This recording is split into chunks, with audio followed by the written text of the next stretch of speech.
requirements in the marketplace, that are starting to impact. So how do companies see these compliance requirements cascading, and what's going to be the indicator to them of I'm in this web of I didn't think I was in the cybersecurity world, but all of a sudden my sales team is being impacted and my revenue is getting impacted. Either one of you want to comment on what you're seeing on that front as far as I just need to get rid of the revenue friction. Well, I'll take it real quick. First off is we're hearing a lot of sales organizations that are saying we're drowning in questionnaires. We heard one just this morning. In fact, he said that we're getting in, several security questionnaires every day. And that takes up our entire department just answering, security questionnaires.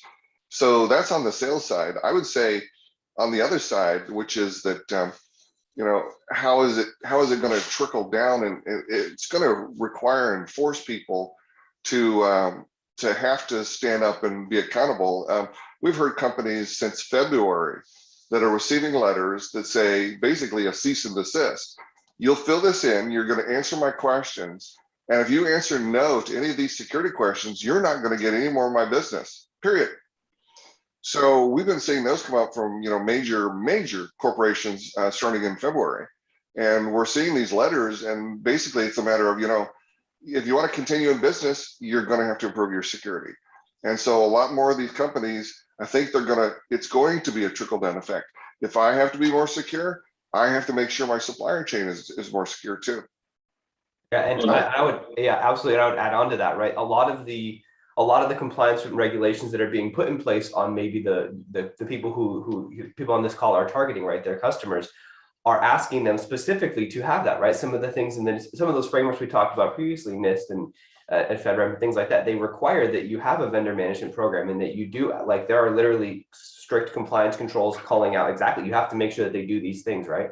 So it's not all just them. That's not they're being bad people ever. They're of course trying to worry about their risk and do risk management, but a lot of it is that they're being told that they have to do that, right? And so they're being held accountable, and that follows down, right? Then their vendors have to be held accountable. Well, and it strikes me, based on your feedback, Tyler, that this just continues to propagate.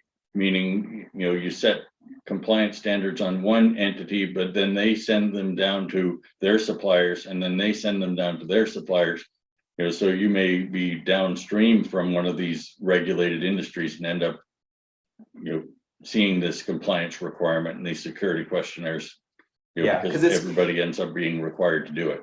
Right. Otherwise, you basically have to draw lines of delineation, right? And you have to be able to prove to your auditor that they don't have access to that, right? You have to sort of compartmentalize the information that is under the jurisdiction of that given compliance framework and be able to say, no, I have it all right here. They don't have access to it. But that's a lot of work, and that's difficult. So it's a lot easier for them to just say, okay, if I have to do this, then you guys have to do that. And then that way I can basically, it makes my audits a lot easier.